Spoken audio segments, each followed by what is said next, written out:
Okay, good morning everyone. My name is Matthew Gordon and I'm actually I live in Moreland City Council, and if I could actually buy one, I'd wear a big blue trucking hat that says, "I'm from Moreland," because then when I'm travelling around and people ask me, "Hey, where are you from?" I could say, "I'm from Moreland, do you like my hat?" And so I think it'd be really cool in the future that if all of us were really proud of the local area in which we lived and we actually identified ourselves and understood ourselves by the council in which we resided. Unfortunately, most of my neighbours don't even know what Moreland is. Today I'm here to talk about a little bit about my story and about the social media company that I founded called Outside. And I want to, I guess, impart a few lessons that we've learned over the last couple of years in running Outside and give you some insights into leadership for local government in the future. And at the end, as John mentioned, I'd like to invite you to participate in an exciting new project that we're running in October this year. So first, a little bit about me. So by day, I actually work for the Environment Protection Authority of Victoria, the environmental regulator, and I'm involved in planning and land use policy. And at EPA, we recognise that a lot of the pollution challenges that we respond to are often attributed to a poorly informed planning decision, often where there's land use conflicts between industry and residents. And it's examples like these that cause an immense amount of pain and challenge to public agencies and are very difficult to resolve. And here we can see a residential development encroaching upon a municipal tip. And I know these sorts of situations are intensely felt by local government.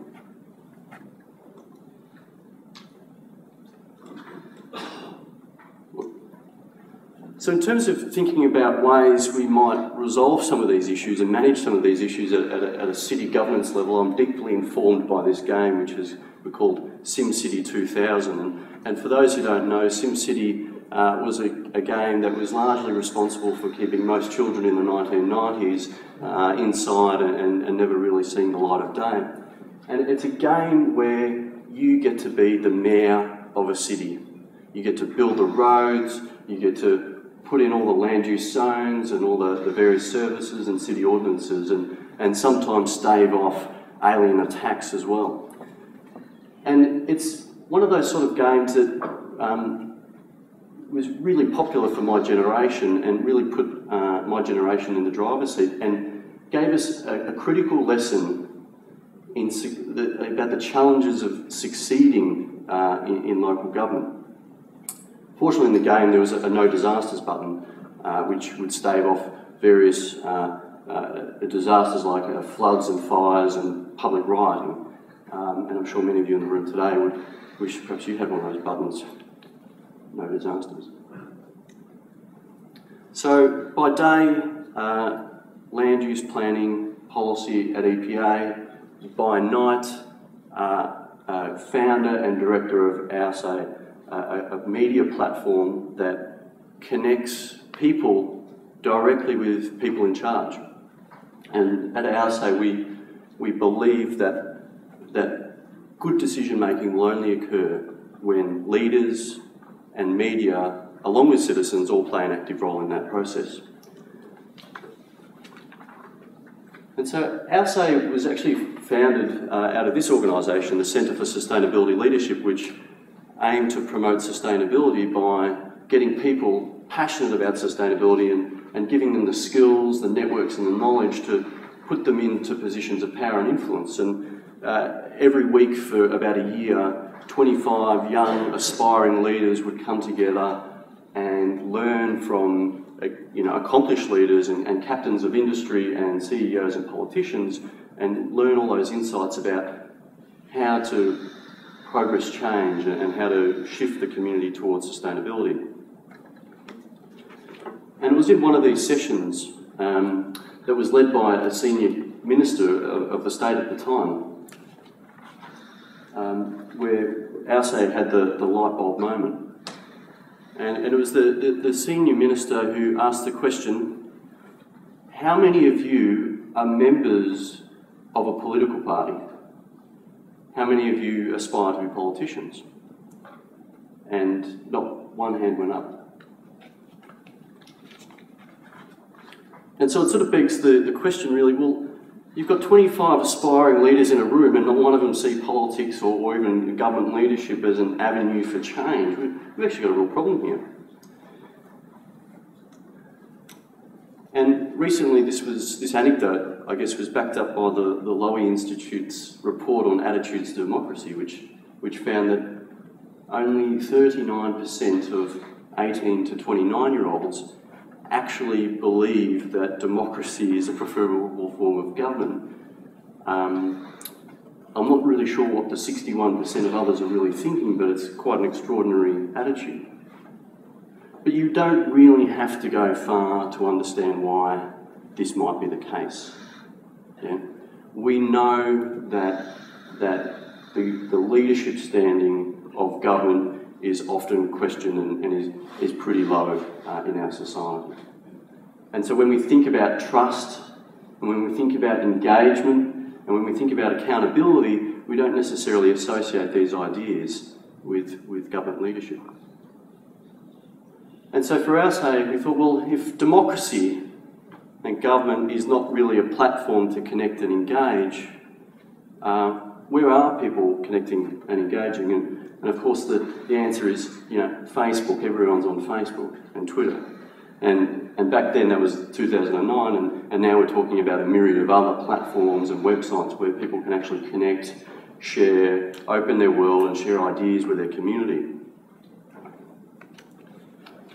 And so that's why we built ALSA.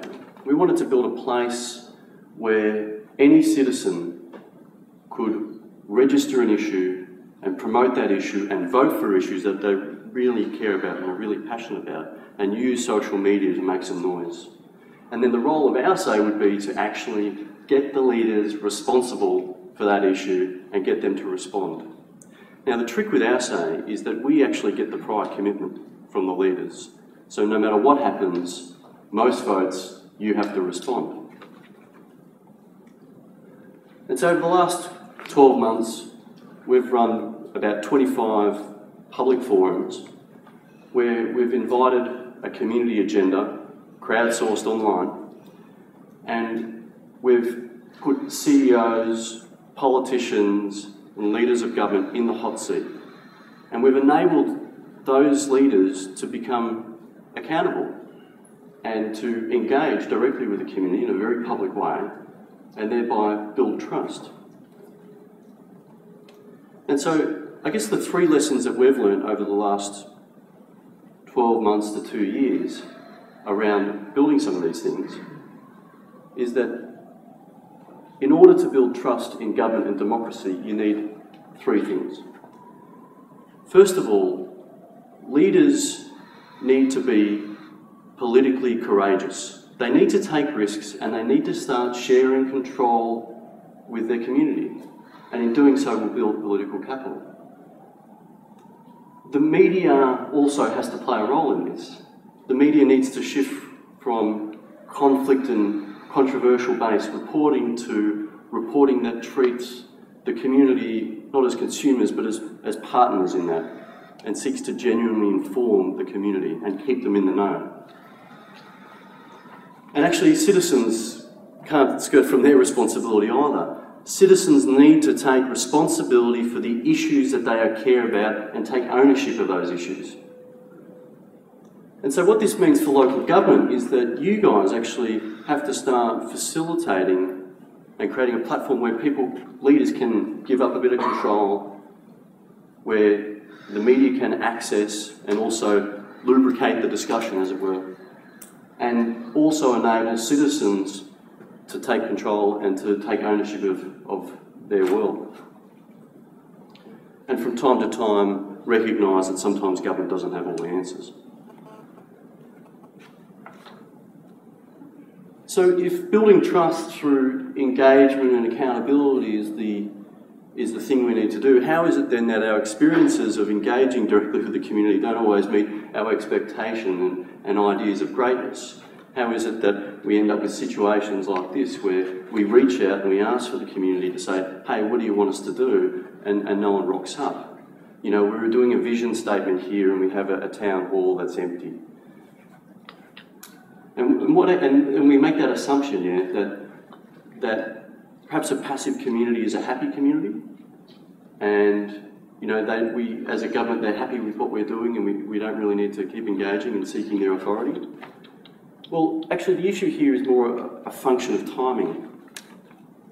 And you see, in decision-making processes for government often saturates community engagement at the start of that decision-making process, and you can see that with the red line here. And so there's plenty of forums where we're inviting citizens and we want to really test the pulse here on what the community want. And then over time, as the engagement doesn't fire up like we expected, our efforts decline over time. But then at the other end, when we're getting closer to a decision, the community become very engaged, even outraged, and that's the blue line. Because as you get closer to a decision, they realise that that decision is going to impact them. And now you end up managing a gap, yeah, where you've got a very engaged community and not a very engaging government. And so the key lesson here for local government is that engagement can never really stop. That you must be always turning to the community to seek their authority to act on their behalf. And of course, in a connected world, we're used to this. In the future, and even now, the tools that the community can use, engage and access any time and anywhere are very prevalent. And so you're always plugged in.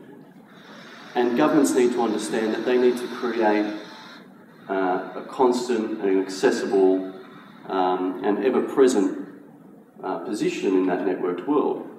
Because this is social media and this is the power of social media.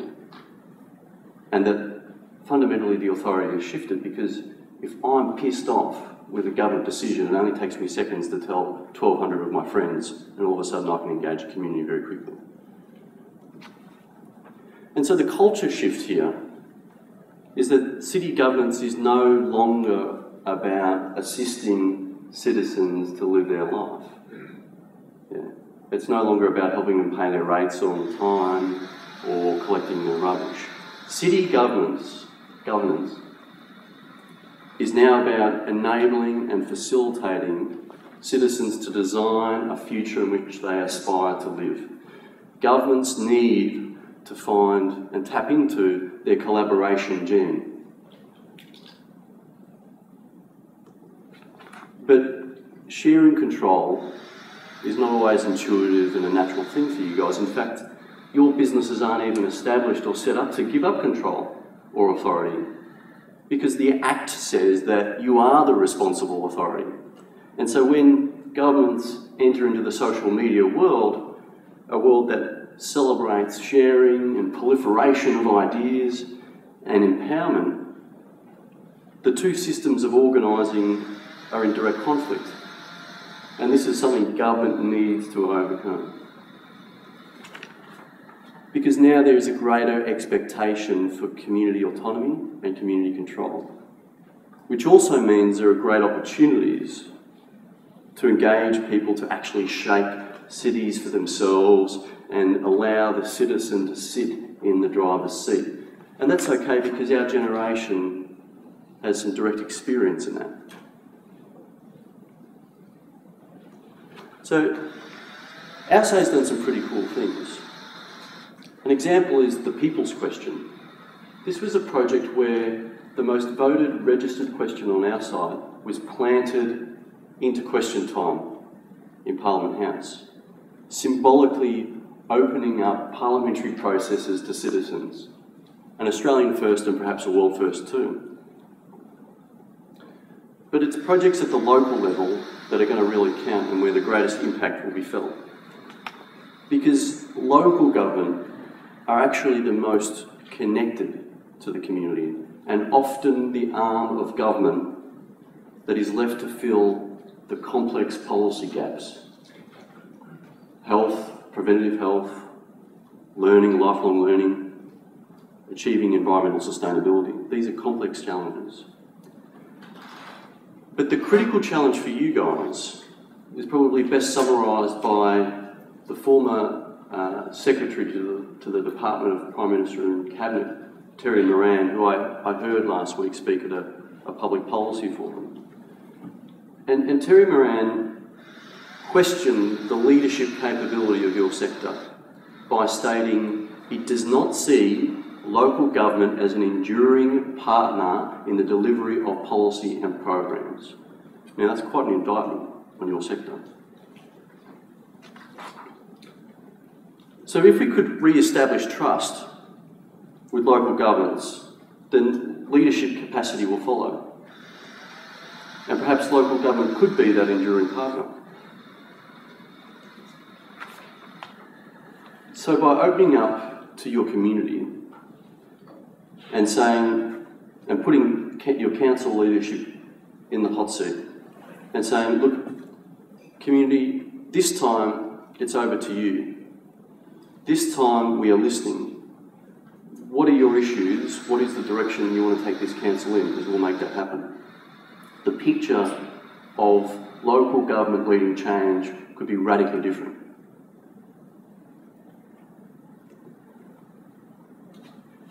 And so today I'm inviting all of you to talk with us. Later on we'll have a station out the front. And we want to invite you to this program in October where we want you to put your council leadership in that hot seat and ask that question, what have you got for us? And we'll work with you to get the community engaged in that process and let them design and let them lead the change with government for the future. So on that note, I'd like to thank you very much for your time and also thank the MAV as well for inviting me here today. Cheers.